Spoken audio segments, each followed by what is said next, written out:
بلقیس کو طلاق ملنے پر کوئی زیادہ غم نہ محسوس ہوا۔ اس کی ایک وجہ یہ تھی کہ وہ خود بھی روز روز کی مار کٹائی سے تنگ آ چکی تھی۔ دوسری وجہ یہ تھی کہ بلقیس کو شادی کے 2 سالوں میں کوئی اولاد نہیں ہوئی، اس لیے اس کو اپنی طلاق کا زیادہ غم نہیں ہوا، کیونکہ اگر اولاد ہو جاتی تو پھر طلاق کے بعد اس کے لیے اپنی اولاد کو اکیلے پالنا بھی ایک مسئلہ ہوتا۔ رضیہ بی بی اور زاہد کو بلقیس کی طلاق کا دکھ تو بہت ہوا، مگر وہ بھی اس بات کو قسمت کا لکھا سمجھ کر صبر کر گئے۔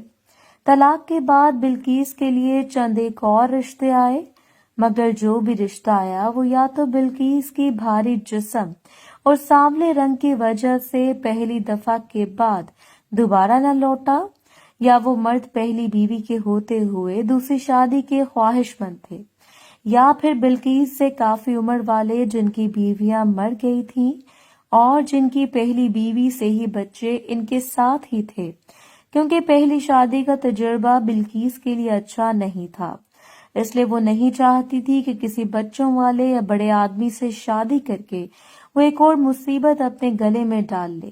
اس لیے ان حالات میں بلقیس نے اپنی امی سے کہہ دیا کہ وہ اب دوبارہ شادی نہیں کرے گی۔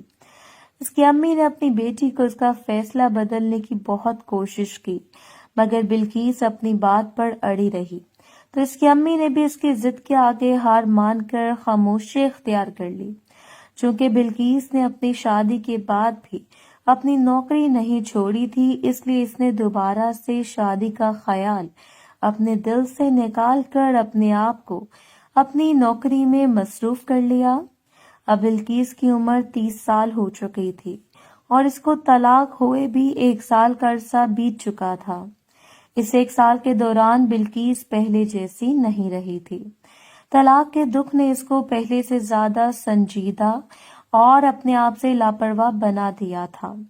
وہ شادی سے پہلے بھی اپنے اوپر زیادہ دھیان نہیں دیتی تھی، مگر طلاق کے بعد تو وہ بس ایک زندہ لاش کی طرح اپنی زندگی بسر کر رہی تھی۔ اپنی بہن بلقیس کی اس حالت کا زاہد کو بھی احساس اور اندازہ تھا، مگر وہ یہ سمجھ نہیں پا رہا تھا کہ وہ کیسے اپنی بہن کی اداسی کو ختم کرے۔ زاہد کمرے میں بیٹھا ہوا اپنی پچھلی زندگی کی پرانی یادوں میں گم تھا کہ اتنے میں ایک سپاہی نے آ کر اسے خبر دی کہ ان کے تھانے کو مطلوب ایک اشتہاری مجرم دینا سٹی میں بننے الکوثر ہوٹل میں اس وقت رنگرلیوں میں مصروف ہے۔ الکوثر دینا سٹی کا ایک بدنام زمانہ ہوٹل ہے جس میں کافی لوگ رنگرلیاں مناتے آتے ہیں۔ یہ خبر سنتے ہی زاہد نے چند کانسٹیبل کو ساتھ لیا اور الکوثر ہوٹل پر ریڈ کرنے چل نکلا۔ قانون کے مطابق تو زاہد کو دینا سٹی کی لوکل پولیس اسٹیشن کو ریڈ سے پہلے اطلاع کرنا لازمی تھا، مگر ہمارے ملک میں عام لوگ قانون کی پرواہ نہیں کرتے، جبکہ زاہد تو خود قانون تھا اور قانون اندھا ہوتا ہے، اس لیے زاہد نے ڈائریکٹ خود ہی جا کر ہوٹل میں چھاپا مارا اور اپنی مطلوبہ بندے کو گرفتار کر لیا۔ الکوثر جیسے ہوٹلوں کے مالک اپنے کام چلانے کے لیے ویسے تو ہر مہینے لوکل پولیس کو منتھلی دیتے ہیں، مگر اس کے باوجود کبھی کبھی پولیس والے ایکسٹرا پیسوں کے لیے اپنی کارروائی ڈال لیتے ہیں۔ کچھ ایسا ہی اس روز ہوا۔ زاہد کے ساتھ آئے ہوئے پولیس والوں نے اپنے ملزم پکڑنے کے بعد ہوٹل کے باقی کمروں میں گھسنا شروع کر دیا تاکہ وہ کچھ اور لوگوں کو بھی پکڑ کر اپنے لیے کچھ مال پانی بنا سکیں۔ باقی پولیس والوں کی طرح زاہد نے بھی ہوٹل کے کمروں کی تلاشی لینے کا سوچا اور اس لیے وہ ایک کمرے کے دروازے پر جا کر پہنچا۔ کمرے میں داخل ہونے سے پہلے زاہد نے کمرے کے اندر کے منظر کا جائزہ لینا مناسب سمجھا، جس کے لیے وہ دروازے کے باہر کھڑا ہو کر تھوڑا جھکا اور دروازے کے کی ہول سے آنکھ لگا کر اندر جھانکنا شروع کر دیا۔ زاہد نے اندر دیکھا کہ ایک 25-26 سال کی عمر کا لڑکا کمرے کے بیڈ پر بڑھنا لیٹا ہوا ہے اور ایک 25-26 سال کی نہایت ہی خوبصورت لڑکی اوپر بیٹھ کر اپنا دروازہ خود پینٹ کر رہی ہے۔ زاہد یہ منظر دیکھ کر سمجھ گیا کہ آج اس کی دہاڑی اچھی لگ جائے گی، کیونکہ اس کا شکار اندر موجود ہے۔ اس لیے اس نے اوپر کھڑے ہوتے ہوئے دروازے پر زور سے لات ماری تو کمرے کا کمزور تالا ٹوٹ گیا اور دروازہ کھلتا چلا گیا۔ جو ہی زاہد کمرے کے دروازہ توڑتے ہوئے کمرے کے اندر داخل ہوا تو اسے دیکھ کر ان دونوں لڑکا اور لڑکی کے ہوش اڑ گئے اور ساتھ ہی لڑکی نے اسے دیکھ کر زور سے چیخ ماری، پھر اس لڑکے کے اوپر سے اتری اور بستر پر لیٹ کر بستر کی چادر اپنے گرد لپیٹ لی۔ زاہد کو دیکھتے ہی اس لڑکی کی آنکھوں میں حیرت اور شناسائی کی ایک لہر سی دوڑ گئی۔ اپنے آپ کو چادر میں چھپانے کے بعد وہ لڑکی ابھی تک زاہد کو ٹکٹکی باندھے ایسے دیکھے جا رہی تھی جیسے وہ زاہد کو پہلے سے جانتی ہے۔ زاہد نے اس سے پہلے کبھی اس لڑکی کو یا اس کے ساتھ جو لڑکا تھا اس کو نہیں دیکھا تھا، اس لیے اس نے اس بات پر کوئی توجہ نہ دی، کیونکہ وہ جانتا تھا کہ اکثر ایسے موقع پر پکڑے جانے والے لوگ پولیس سے اپنی جان چھڑانے کے لیے ان سے کوئی نہ کوئی تعلق یا رشتہ داری نکالنے کی کوشش کرتے ہیں۔ لڑکی کے ساتھ ساتھ اس لڑکے نے بھی اپنے آپ کو چھپانے کی کوشش کی اور بولا، کیا بات ہے جناب، آپ کیوں اس طرح ہمارے کمرے میں چلے آئے ہیں؟ زاہد بولا، وجہ تم کو تھانے چل کر بتاتا ہوں، چلو اٹھو اور جلدی سے اپنا لباس پہنو۔ تھانے؟ مگر کیوں جناب؟ وہ لڑکا زاہد کی بات سن کر ایک دم گھبرا گیا اور ساتھ ہی وہ عورت بھی زاہد کی بات سن کر زور زور سے رونے لگی۔ زاہد بولا، تمہیں نہیں پتا اس ہوٹل پر چھاپا پڑا ہے؟ ایک تو تم رنگرلیاں منا رہے ہو، اوپر سے ڈرامے بازی بھی۔ چلو اٹھو، جلدی کرو۔ جناب، آپ کو غلط فہمی ہوئی ہے، ہم تو میاں بیوی ہیں۔ اس لڑکے نے زاہد کی بات سن کر ایک پریشان کن لہجے میں کہا۔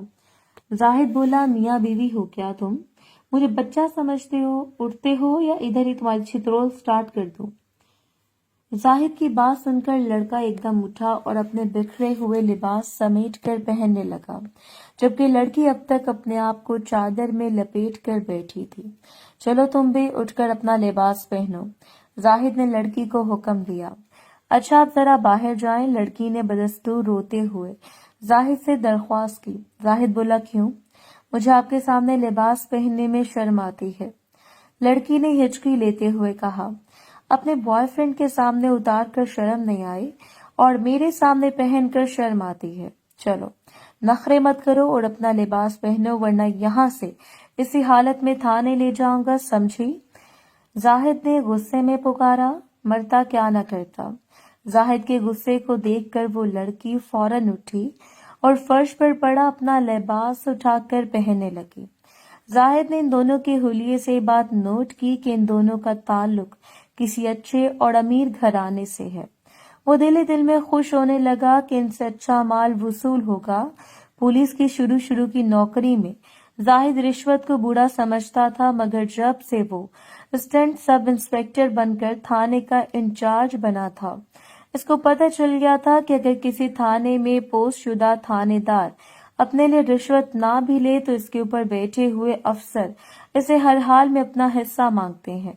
اسی وجہ سے ہر پولیس آفیسر جو بھی تھانے میں پوسٹ ہونا چاہتا ہے اور رشوت لینے پر مجبور ہو جاتا ہے، ویسے بھی ہمارے ملک میں خوش قسمتی سے وہی بندہ شریف ہوتا ہے جسے کوئی چانس نہ ملے، اور جسے چانس ملتا ہے تو وہ لوٹنے میں کسر نہیں چھوڑتا۔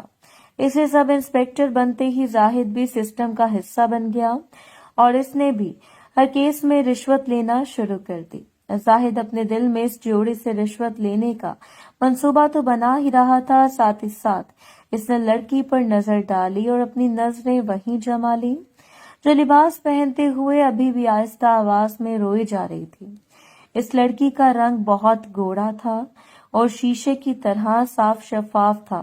زاہد نے بلند دیکھے ہوئے اپنے دل میں اندازہ لگایا، ان پر فرنٹ والا کام کر کے بہت انجوائے کیا جا سکتا ہے۔ جیسے اس کی نظر نیچے پڑی تو اس کے ہوش اڑ گئے، لیکن اس نے اپنے آپ کو سنبھالا۔ یہ بھی پورے دنوں کی ہے۔ لڑکی کا حسن دیکھ کر زاہد کے نیچے بھی حرکت ہونے لگ پڑی، تو زاہد اپنے دل میں پلان بنانے لگ پڑا کہ وہ ان دونوں کو تھانے لے کر جائے گا۔ پہلے لڑکی سے رشوت وصول کر کے اسے چھوڑ دے گا، اس کے بعد وہ اس لڑکی کا دروازہ پینٹ کرے گا اور پھر جانے دے گا۔ اتنی دیر میں لڑکا اور لڑکی دونوں اپنے لباس پہن کر تیار ہو گئے تو زاہد نے ان کو اپنے ساتھ باہر چلنے کا کہا۔ کیا میں 1 منٹ کے لیے باتھ روم سے ہو کر آ سکتی ہوں؟ لڑکی نے اپنی روتی ہوئی آواز میں زاہد سے پوچھا۔ زاہد بولا کیوں؟ لڑکی نے کہا میں نے باتھ روم سے کچھ لینا ہے۔ زاہد بولا اچھا مگر جلدی کرو۔ لڑکی زاہد کی اجازت ملتے ہی تیز تیز چلتی ہوئی باتھ روم میں چلی گئی اور چند منٹس کے بعد باہر آ گئی۔ زاہد نے دیکھا کہ باتھ روم سے واپسی پر لڑکی نے برقع اوڑھا ہوا ہے جس کے نقاب سے اس کا منہ چھپ گیا تھا۔ اس لڑکی کو وہ برقعے میں دیکھ کر نہ جانے زاہد کو کیوں یہ احساس ہوا کہ اس نے اس لڑکی کو پہلے بھی کہیں دیکھا ہے۔ کب اور کہاں اس بات کی زاہد کو سمجھ نہ آئی، پر زاہد کے دماغ میں خیال آیا کہ بندے جیسا بندہ ہوتا ہے اور شاید مجھے کوئی غلط فہمی ہوئی ہے، اور اس لیے وہ اپنے خیال کو نظر انداز کرتا ہوا ان دونوں کو ساتھ لے کر باہر کھڑی پولیس وین کی طرف چل پڑا۔ محترم ناظرین اور سامعین، اس کہانی کا باقی حصہ اگلی آنے والی ویڈیوز میں پیش کیا جائے گا۔ اگر آپ کو ویڈیو اچھی لگی تو ویڈیو کو لائک اور ہمارے چینل کو سبسکرائب ضرور کریں۔ شکریہ۔